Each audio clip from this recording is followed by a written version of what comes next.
Daqui a pouquinho vamos ter um vídeo de abertura, mas esse negócio de apresentar a mulher do pastor, do pregador, no caso, eu não sou mais pastor credenciado, só de coração. Diz que um pastor foi pregar numa igreja e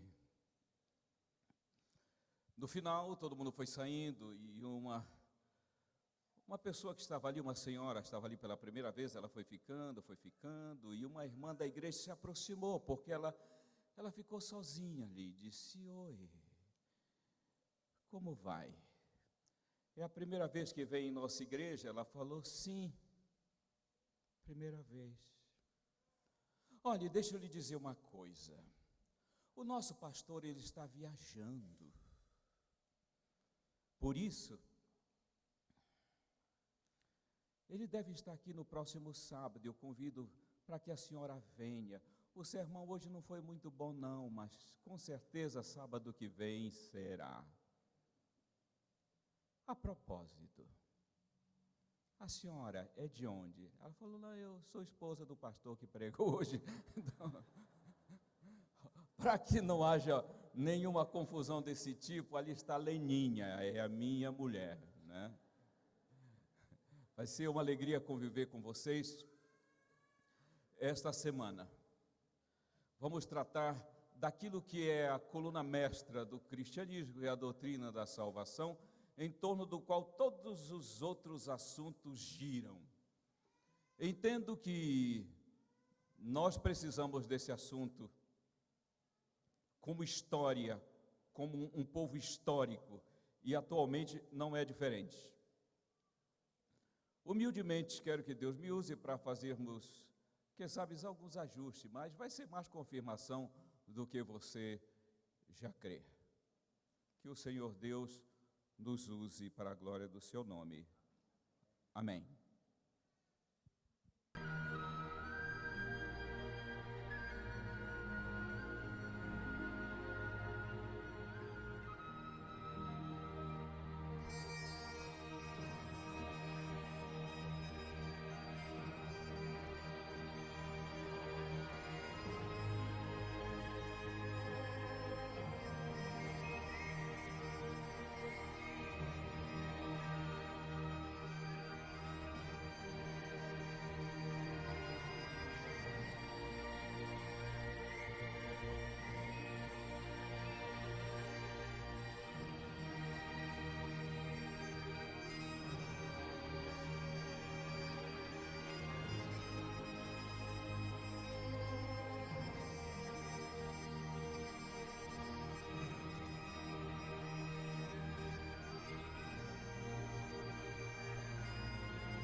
Amém.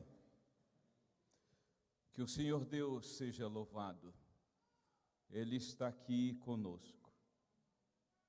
Essa é a clara distinção de um culto cristão para um culto pagão. Num culto pagão se implora a presença de Deus, se pede a presença de Deus, se suplica a presença de Deus. Num culto cristão se agradece a presença de Deus. Num culto pagão, o Deus faz charme, demora muitas vezes, deixa esperando. Num culto cristão, ele é o primeiro a chegar, porque sem ele não há nem início do culto.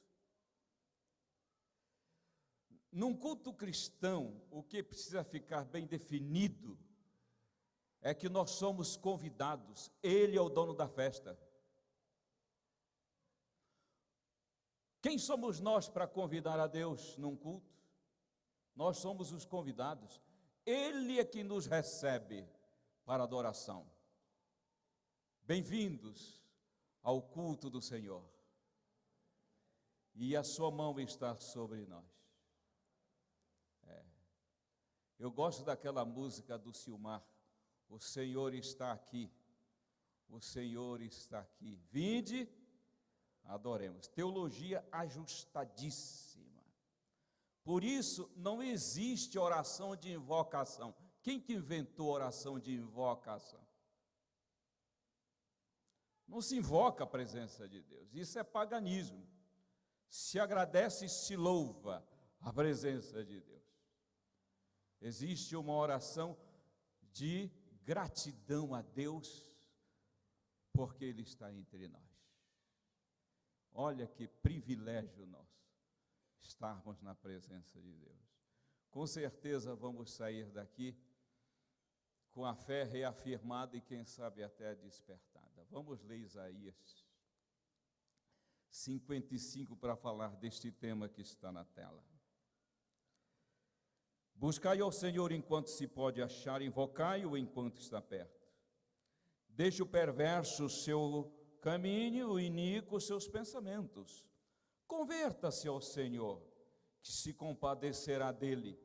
Volte-se para o nosso Deus, porque Ele é rico em perdoar. Se você perceber bem, esta é uma mensagem essencialmente evangelística. O Senhor está convidando àqueles que ainda não aceitaram a sua graça a que venham e aceitam. O ideal é que isso daqui nem se fosse aplicado à igreja, porque a igreja é um grupo de pessoas que já aceitou o convite, já se converteu ao Senhor e já aceitou o seu perdão. Nós cantamos há pouco aqui o hino, preciso me entregar, preciso a ti me entregar. Eu fico pensando, onde que essa letra vai levar a igreja?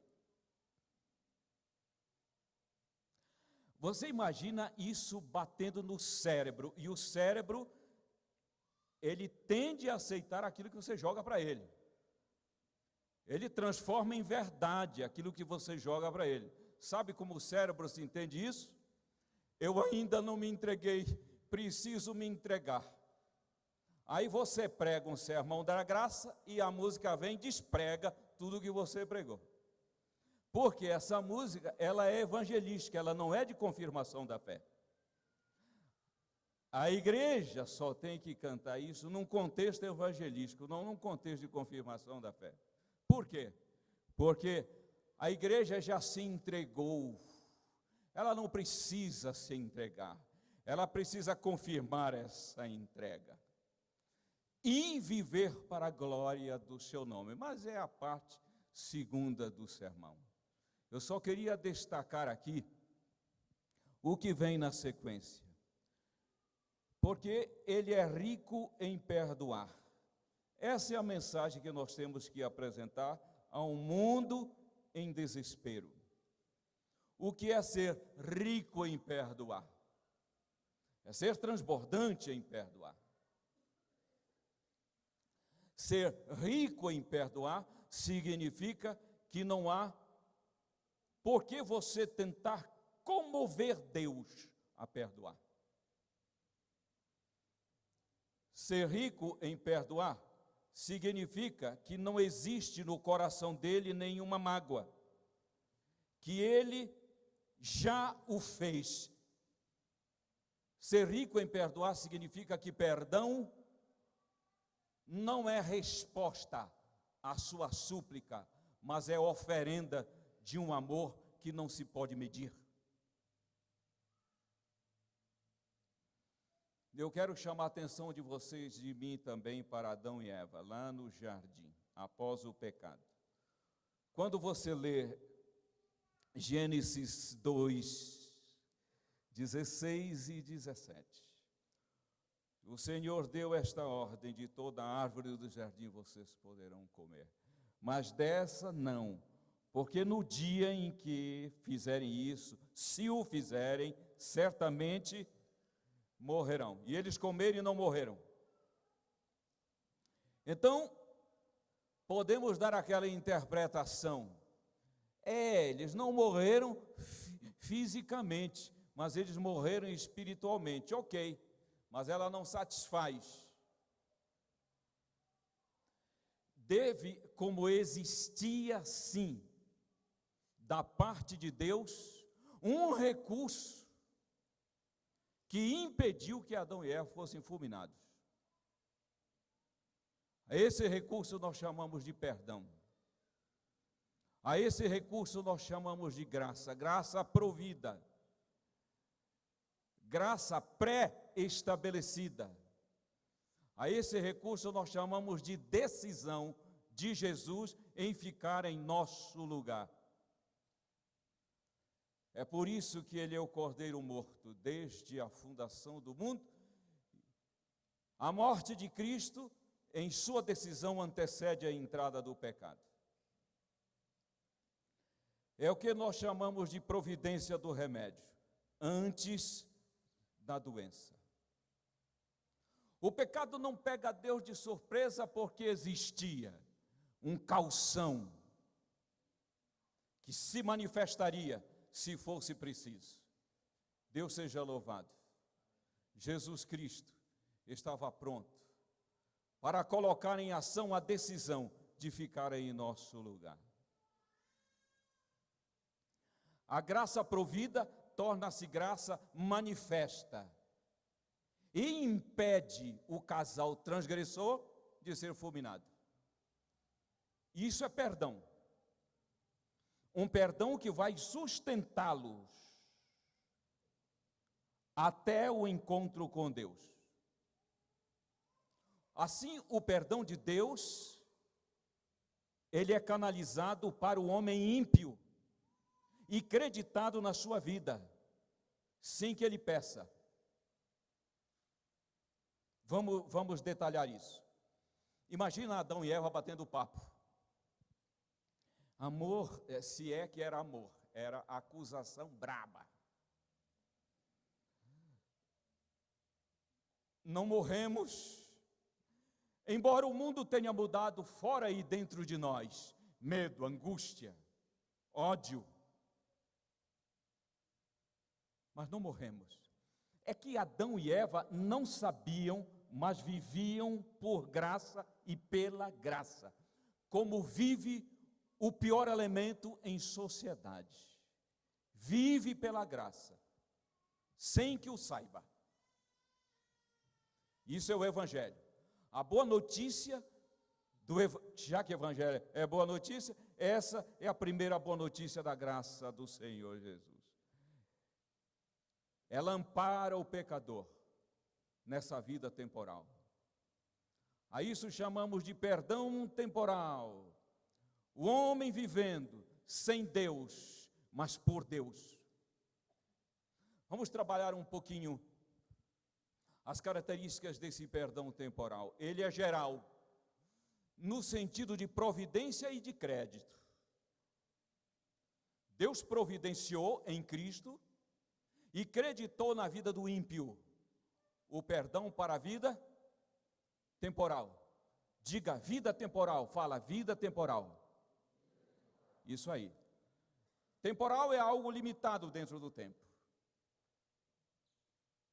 Assim, o seu perdão é geral, no sentido de providência e no sentido de crédito.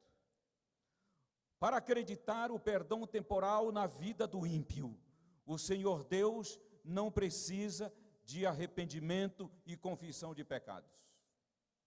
Para essa vidinha, fraquinha aí, de 70, 80 anos. Ele também não pede resposta ética. Ele simplesmente diz, pode viver. Vivam. E descubram nesse processo dessa vida comum, absolutamente temporal, o propósito meu para com você. Outra coisa, o Senhor Deus, Ele trouxe, Ele, nesse pacote do perdão temporal, Ele inseriu todas as bênçãos temporais para que o homem pudesse viver. A fertilidade da terra, os frutos, a inteligência ou as inteligências múltiplas, o dom de uma profissão, o dom do romance,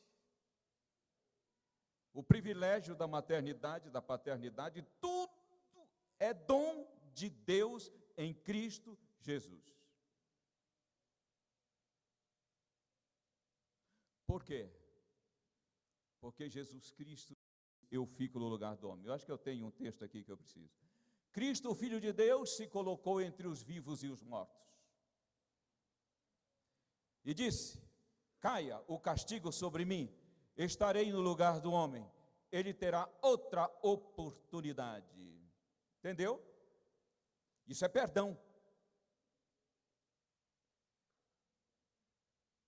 Logo que houve pecado, houve um Salvador. Os teólogos amam essa expressão quando falam da graça.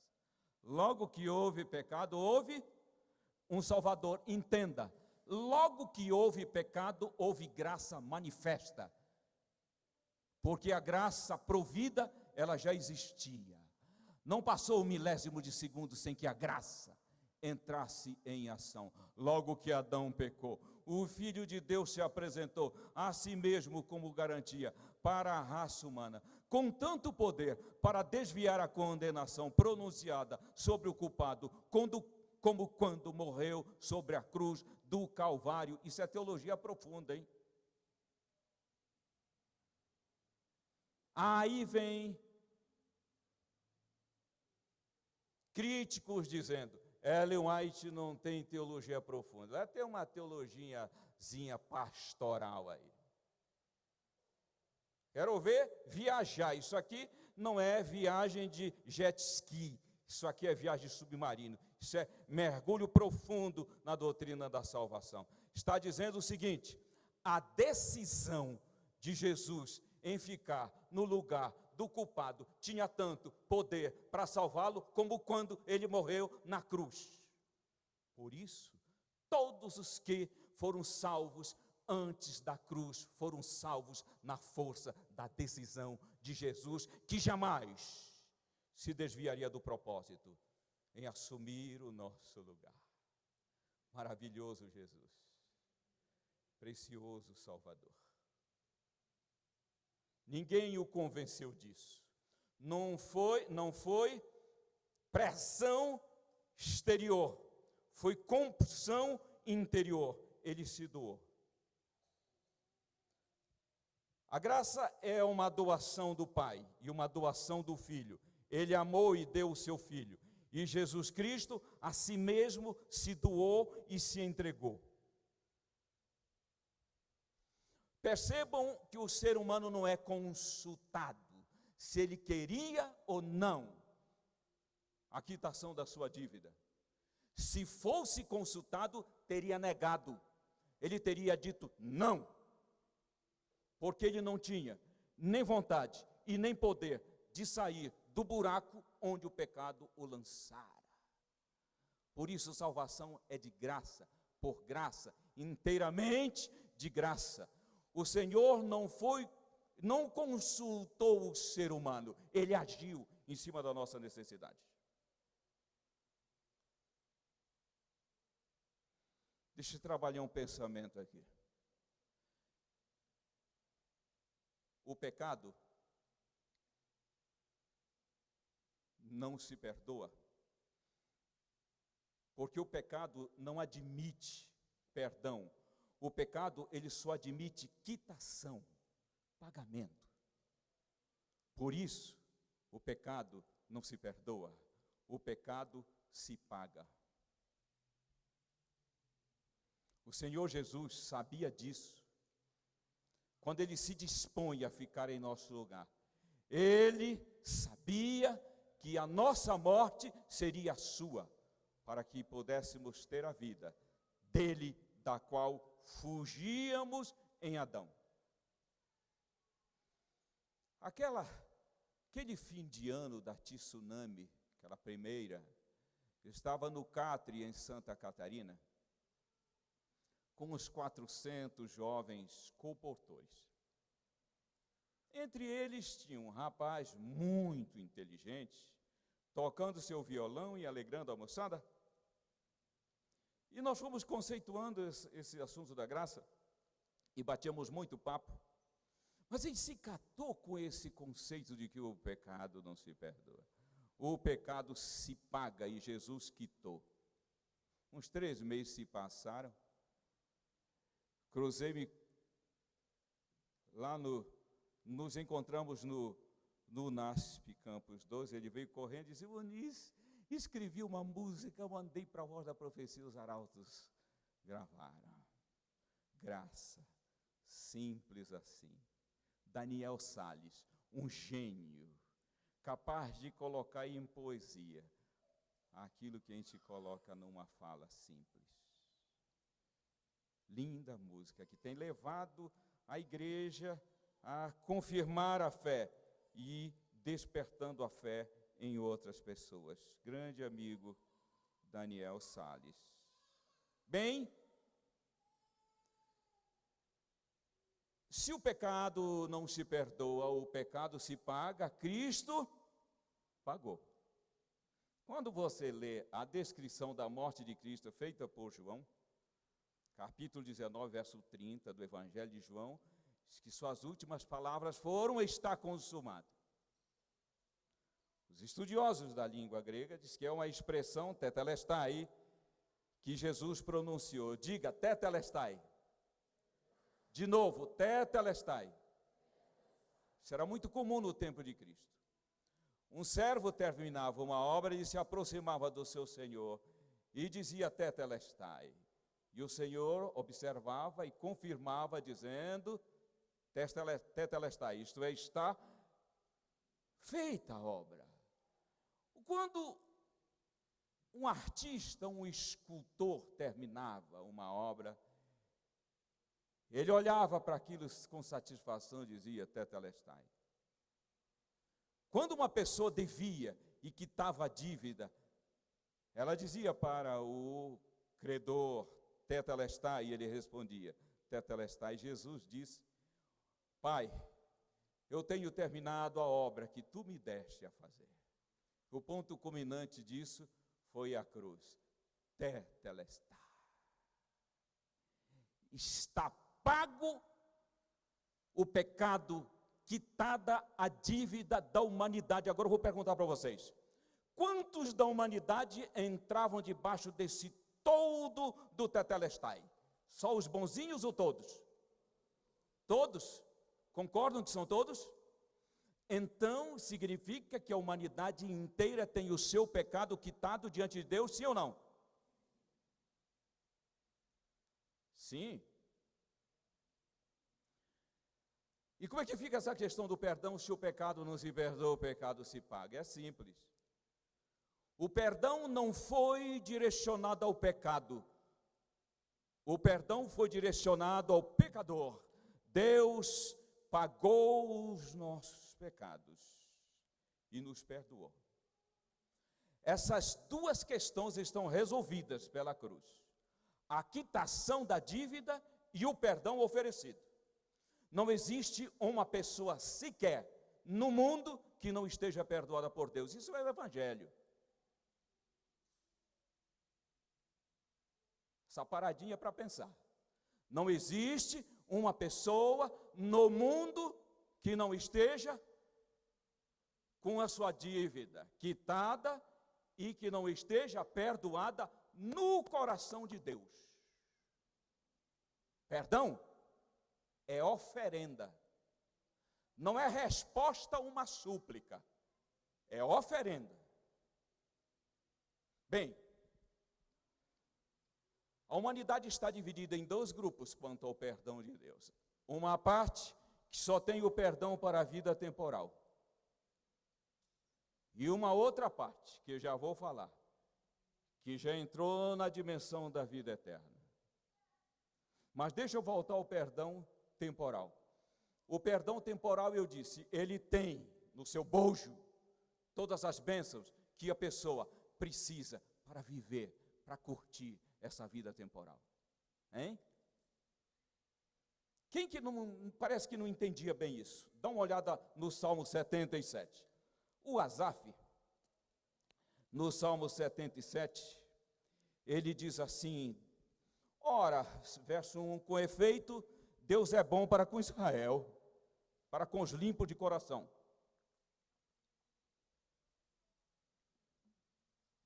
Quanto a mim,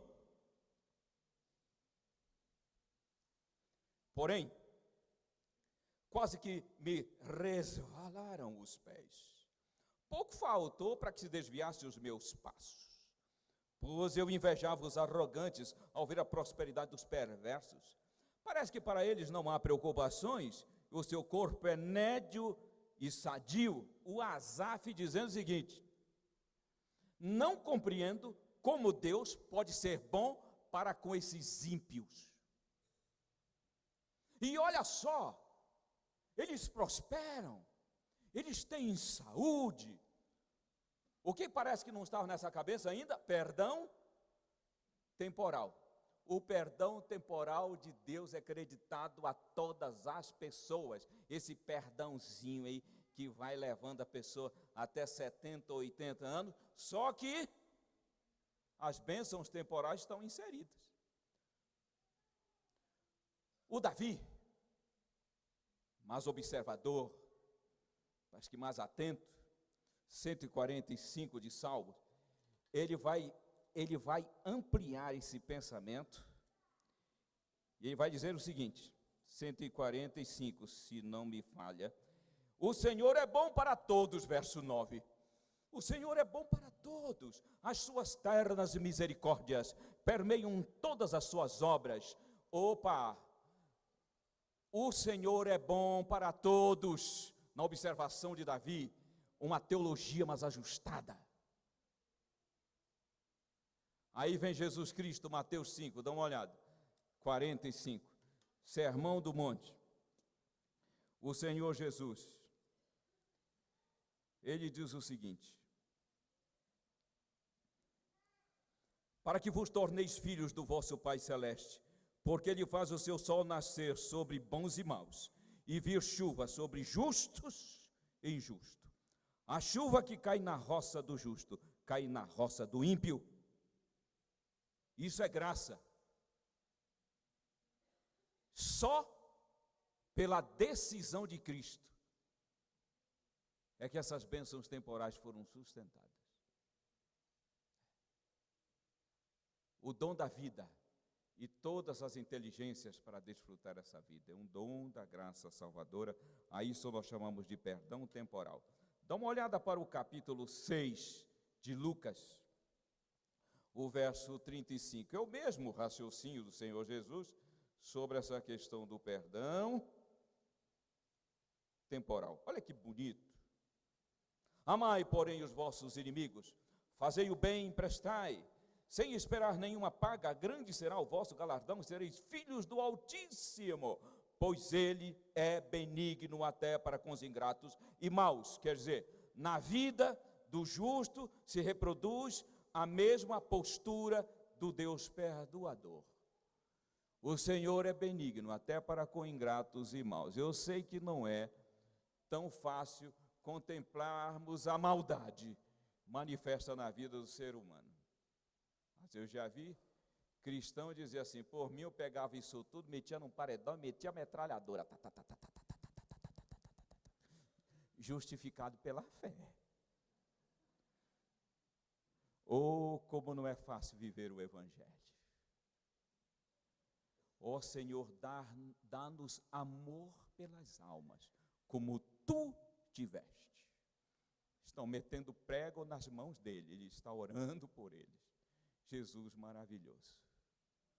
Evangelho é isso, quando o perdão transborda em amor. Como daquele nosso querido pastor, fizeram o que fizeram com eles, né? Com a sua filhinha, e depois a mãe vai lá e reconhece toda essa maldade, mas entrega o perdão. Só a graça de Cristo pode fazer isso. Olha esse outro pensamento aqui.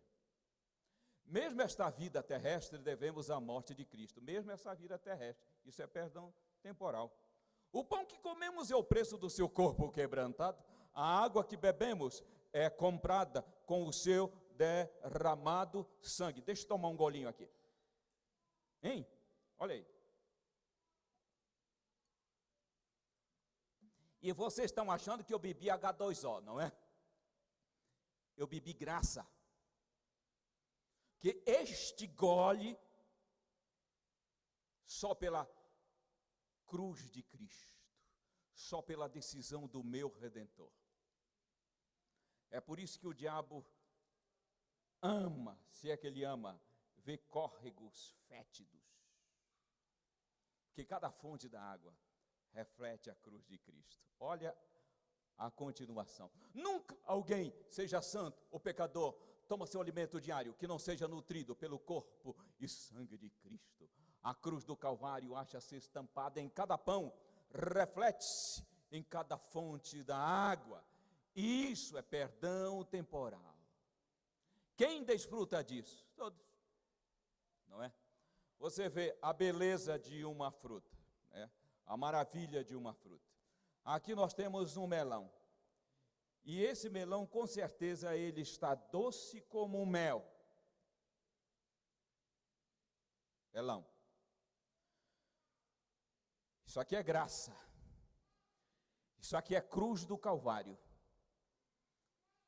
Depois que pronunciou a graça, após o dilúvio, o Senhor disse: o meu arco vai estar sobre as nuvens.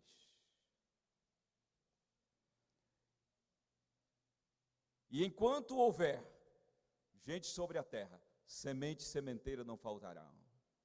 Melão não vai faltar. Quem que gosta de melão? Levanta a mão. Quem gosta do melão bem docinho? Vem cá você aí. Vem cá. Vem aqui.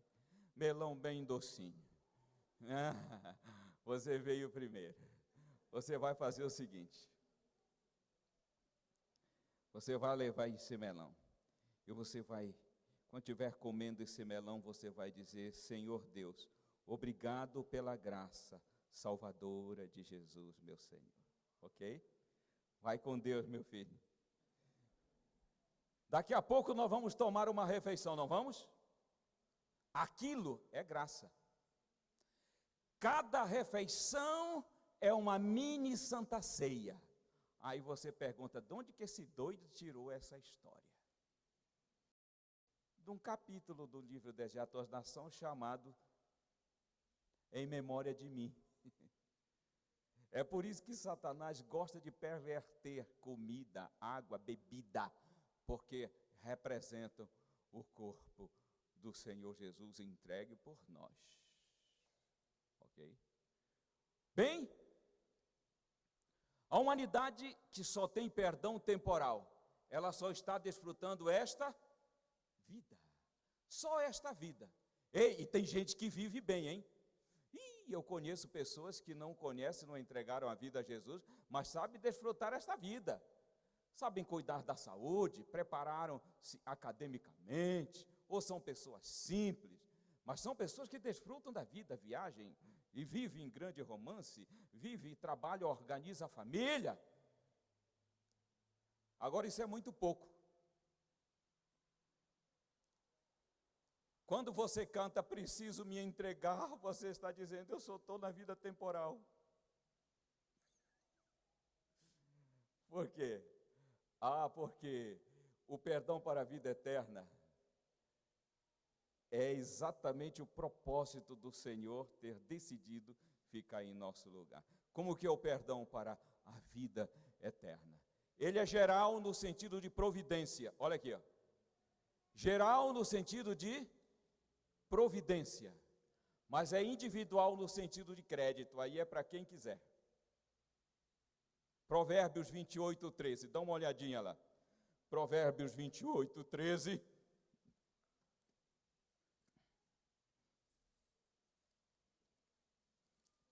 Vamos ler esse verso. O que encobre as suas transgressões jamais prosperará. Prosperar aqui não tem nada a ver com comprar imóveis. Prosperar aqui essencialmente é espiritual. Aquele que encobre as suas transgressões fica na dimensão da vida temporal. É um caminho que o final dele é a morte. Mas o que as confessa e deixa alcança misericórdia. Misericórdia aqui é a dimensão da vida que se mede com a vida de Deus.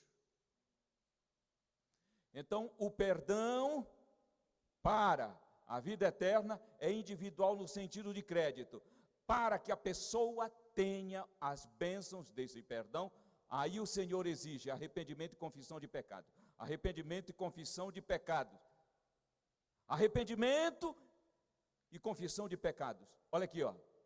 Essa é uma doutrina estranha nas pregações contemporâneas de um cristianismo semi-paganizado do século XXI. Mas foi a mensagem dos profetas, dos apóstolos e de Jesus Cristo.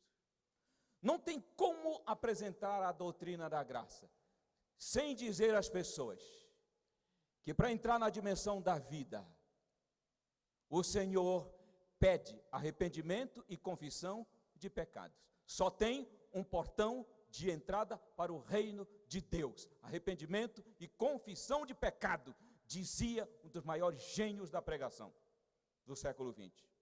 Um cara chamado Martin Lloyd Jones, da Abadia de Westminster. Só tem um portão de entrada para o reino de Deus. Arrependimento e confissão de pecados. Para o seu conforto, deixa eu dizer, Igreja de Deus é um grupo de pessoas que já experimentou arrependimento e confissão de pecados. Arrependimento e confissão de pecados, entendendo que isso foi um dom de Deus. Ele despertou a vontade e você quis se entregar. Alguém pode estar dizendo, eu sou da igreja e ainda não experimentei isso profundamente. Está na dimensão da vida comum. Não me peça para pregar um outro evangelho que não seja esse. Assim, olha aqui, o Senhor não pede resposta ética no perdão para a vida comum. No perdão para a vida eterna, Ele pede arrependimento, confissão de pecado e resposta ética. Viver a vontade dEle, viver a sua ética, viver o seu desejo, cujo objetivo é a minha felicidade. É só ler o Salmo 119, que é uma exaltação à vontade do Senhor Deus. Ok? Agora vamos lá. Quais são as bênçãos? As bênçãos desse perdão para a vida eterna. Primeira bênção é uma mudança de status, de ímpio para pio, de escravo para livre, de injusto para justo, de sem rumo para saber para onde vai. Mas eu quero destacar, amanhã à noite eu vou destacar isso, hoje eu quero destacar exatamente a vida eterna. São João 3,36, não precisa abrir a Bíblia, diz assim: quem tem o Filho tem a vida eterna. Isso significa que quando, em arrependimento e confissão de pecados, nos entregamos ao Senhor, Ele creditou vida eterna em nossa existência. Olha aqui. Vida eterna não é bênção que eu espero, vida eterna é bênção que eu tenho. Diga comigo, vida eterna não é bênção em expectativa, é bênção desfrutada. Isso é cristianismo, hein? Isso é Igreja de Jesus Cristo.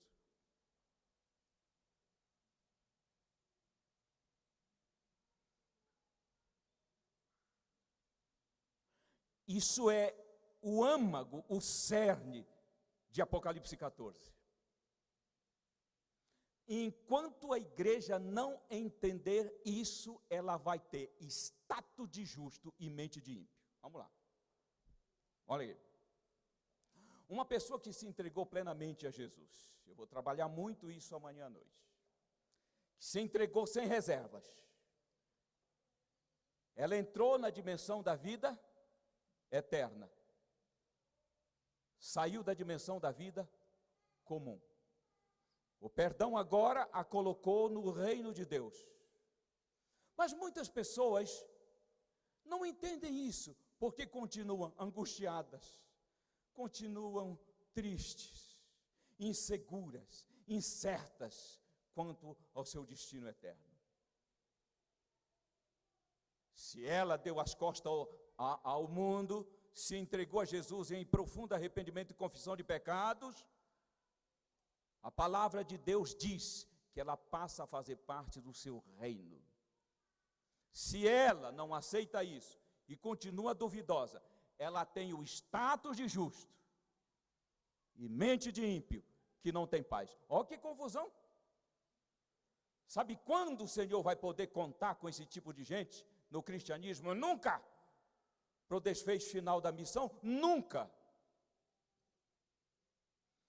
A mensagem que nós temos que dar ao mundo é uma mensagem que brota de corações transbordantes da graça. Eu fiz um sermão, eu preciso dar um ajuste final, chama-se Desfocando Laodiceia. Em Apocalipse 13 ela aparece nua, duvidosa, insegura da sua redenção. A mesma igreja, em Apocalipse 19, ela aparece louvando a Deus, dizendo: alegremos, demos-lhe glória, porque vindas são as bodas do Cordeiro. Status de justo e mente de justo.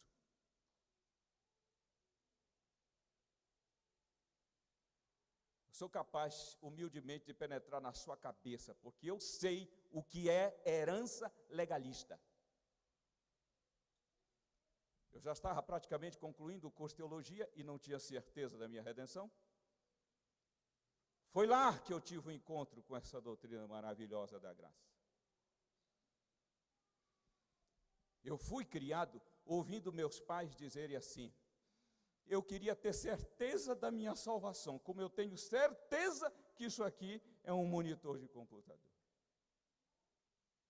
Foi ouvindo isso. Então o cristianismo que me foi passado é o seguinte: nós estamos seguindo a Jesus, mas não sabemos onde vai dar. Vocês já ouviram alguém dizer assim? No céu nós vamos ter 3 surpresas. A primeira é você estar lá. A segunda é que você vai encontrar pessoas que você achava que não poderiam estar lá. E você não vai encontrar pessoas que achava que estariam. A segunda e a terceira, ok. Agora, a primeira, ocupar esse púlpito para dizer que o céu vai ser uma surpresa para você, isso é um cristianismo absolutamente anêmico, que não motiva ninguém. Ei, o céu é uma certeza, amigo. Vou preparar o lugar, virei outra vez. Ou ele estava mentindo? O mesmo Espírito testifica com o nosso espírito que somos filhos. Eu estou falando de Romanos 8:17. Se somos filhos, somos herdeiros. Co-herdeiros com o Pai, com o Filho. O reino nos pertence. É uma das grandes bênçãos da certeza de que o perdão para a vida eterna foi acreditado na nossa vida, é mudança de cidadania. Mudança de cidadania. Era de um reino, sou de outro. Permita-me dizer, eu estou insistindo nisso. Isso é cristianismo. Agora, eu vou dar uma ajustada melhor assim para a nossa cabeça. Isso é adventismo. É essa noção simples, profunda, motivadora, que deve reger a cabeça dessa igreja, que vai fechar o pacote da iniquidade nesta terra e ver Jesus voltar em glória e majestade. Aí se vocês me perguntarem, por que Jesus não voltou? Jesus não voltou porque isso não foi compreendido ainda.